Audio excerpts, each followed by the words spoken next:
Most people think of the whammy bar as one of rock's wildest tools, dive bombs, squeals, and bends that break every rule. But some of the greatest guitarists in history built their entire sound without ever touching one. Today we're diving into 10 legends who proved you don't need a whammy bar to create iconic guitar tones. When it comes to guitarists who never touched a whammy bar, B.B. King stands right at the top. His famous Gibson Lucille never had one. That was no accident. King's entire sound revolved around his left hand, his vibrato, his bends, and the way he could make a single note sing with more soul than most players could in an entire solo.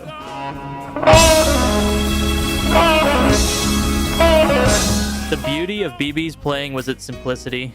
He didn't need tremolo arms or tricks to move an audience. Just listen to The Thrill Is Gone. Every sustained note is dripping with emotion, and that came entirely from his fingers. His bending was like a voice crying, pleading, and celebrating, sometimes all in the same phrase.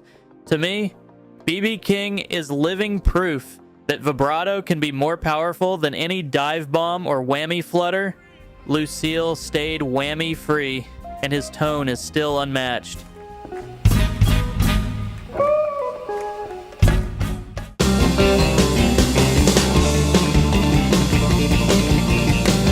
Now, Mark Knopfler is another master who never leaned on a whammy bar. Instead, he built his career on fingerpicking and the unique tone it gave him. Whether he was playing a Strat, a Tele, or his iconic Les Paul replica, Knopfler kept things whammy-free, letting his right hand do all the talking. Think about the legendary intro to Money for Nothing. It's one of the most recognizable riffs in rock, and it didn't need tremolo dives or flashy tricks. Just Knopfler's subtle touch, plucking the strings with his thumb and fingers, gave it that percussive, almost vocal-like sound. He even explains in interviews that every guitarist develops their own touch and has just never included a pick, surrender, or a whammy. Knopfler's solos, like on Sultans of Swing, prove how expressive bending, phrasing, and timing can be. He didn't need extra hardware. His sound came straight from his hands, and that's why it's timeless.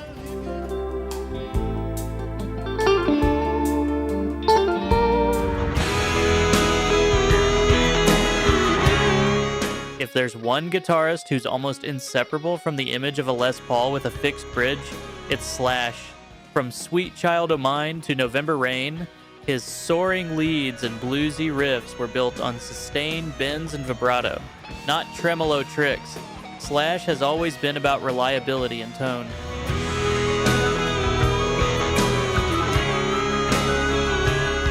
A Les Paul with a tunomatic bridge gave him the stability he needed on stage, especially with Guns N' Roses pushing songs to the edge night after night. He didn't want to worry about springs, tuning shifts, or a floating bridge wobbling under his fingers. Listen closely to his solos. The way he bends into notes, holds them, and lets them cry. That's his version of whammy, bending strings with raw emotion. Slash proves you can get every ounce of drama and expression from your fingers and a rock-solid bridge. No tremolo required.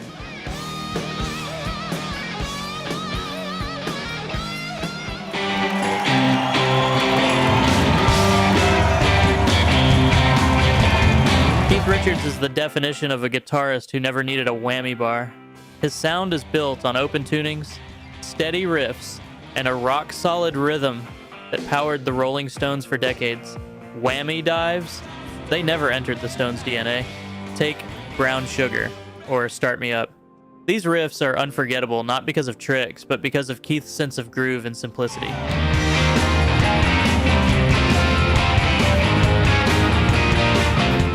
He often used open G tuning with 5 strings, creating that signature Stones crunch.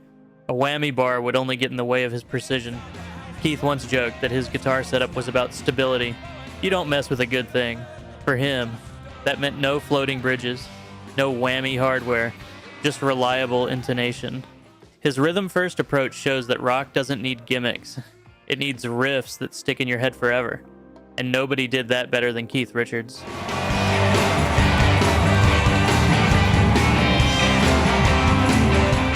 Now, Some players did experiment with tremolos in the early days, but eventually set them aside, choosing stability and hand vibrato instead.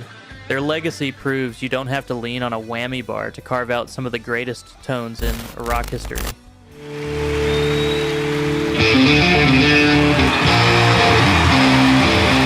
First one is Eric Clapton.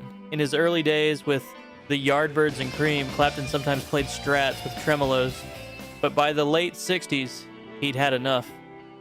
Clapton famously blocked or disabled his trem systems, relying completely on bends and finger vibrato to shape his sound.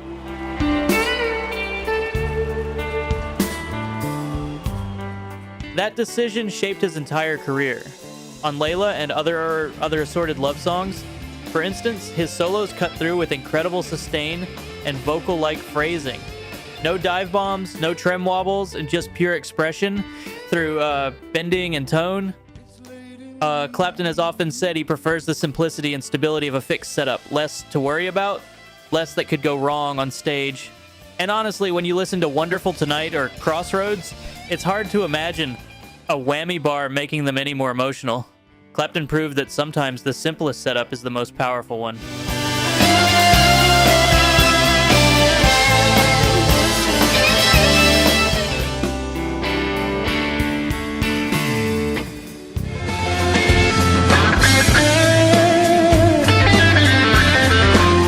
Page is another legend who left the whammy bar behind.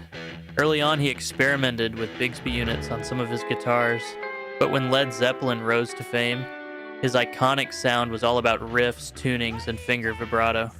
Think of Whole Lotta Love or Black Dog.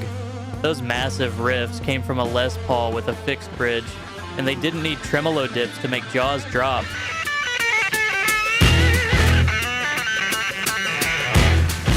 Page's creativity came from how he used the guitar itself, bowing the strings, alternate tunings, and pure imagination. Even his solos, like the one in Stairway to Heaven, prove that bending and sustain can deliver every ounce of drama a whammy bar might provide. By keeping his setup simple, Page ensured his tone stayed huge and reliable on stage. In the end, Zeppelin's legacy came from riffs, not hardware.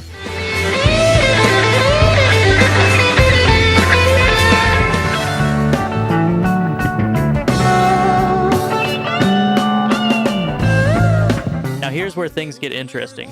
Jeff Beck could have been a whammy bar guy, and on rare occasions, he did use one, but his reputation was built on fingers alone. Beck mastered bending, vibrato, and touch in ways most players still can't understand. At Ronnie Scott's in 2007, he mesmerized an audience that included Clapton and Page without leaning on tremolo tricks. His subtle finger vibrato and tone control created sounds that seemed impossible.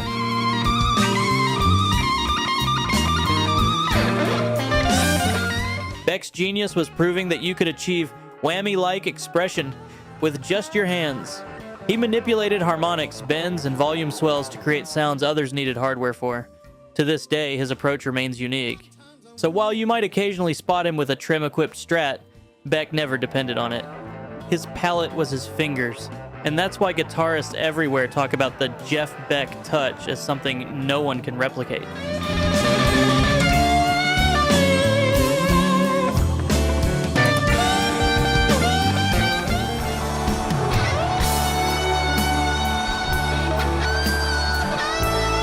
Pink Floyd's David Gilmour did use tremolo subtly in the early years, but his signature sound wasn't about dive bombs or warbles.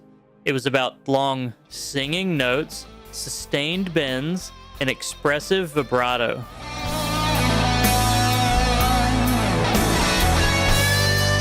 On Comfortably Numb, one of the most iconic solos ever recorded, there's not a single whammy flourish. It's all phrasing, bends, and tone.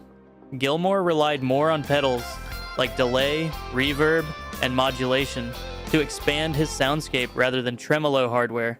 Yes, if you dig deep, you'll find early Floyd clips where he touches the bar lightly, but those moments are exceptions, not the rule. His magic came from his fingers, his phrasing, and his ability to make a guitar line feel like a voice in the middle of a psychedelic dream. To me, Gilmour shows that even subtlety can outshine all the hardware in the world.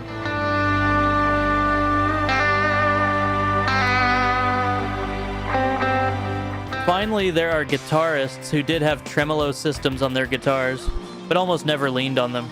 Their sound was built elsewhere, through harmony, texture, and creativity.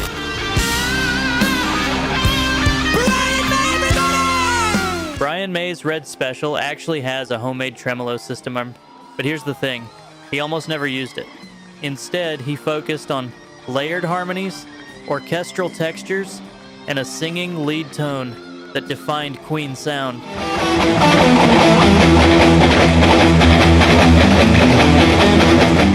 Songs like Bohemian Rhapsody and We Will Rock You don't need whammy dips.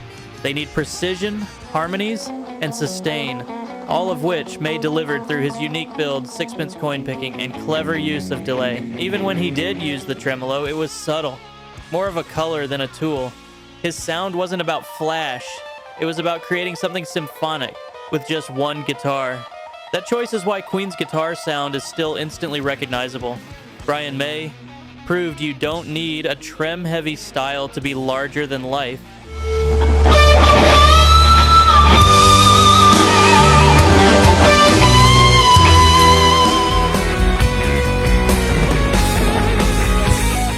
Rush's Alex Lifeson rounds out our list. His arsenal often included guitars with tremolo systems, but if you listen closely to Rush's catalog, the whammy bar is rarely a star player. Instead, Lifeson's strength was atmosphere. He built massive soundscapes with arpeggios, textured chords, and effects. Songs like Limelight or Tom Sawyer rely on dynamics and creativity, not dive bombs. Sure, there are moments when he nudges the bar for a shimmer, but his signature was never about tremolo. It was about balancing rhythm, melody, and experimentation in a way that matched Neil Peart's drums and Geddy Lee's bass perfectly. Lifeson shows that you can have a whammy-equipped guitar on stage and still hardly touch it, proving once again that fixed bridge stability and expressive bends win in the long run.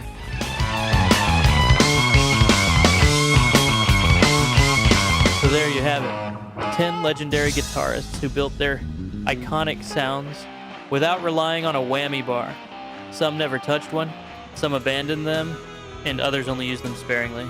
Which approach do you prefer? Whammy tricks or rock-solid stability? Let me know in the comments below.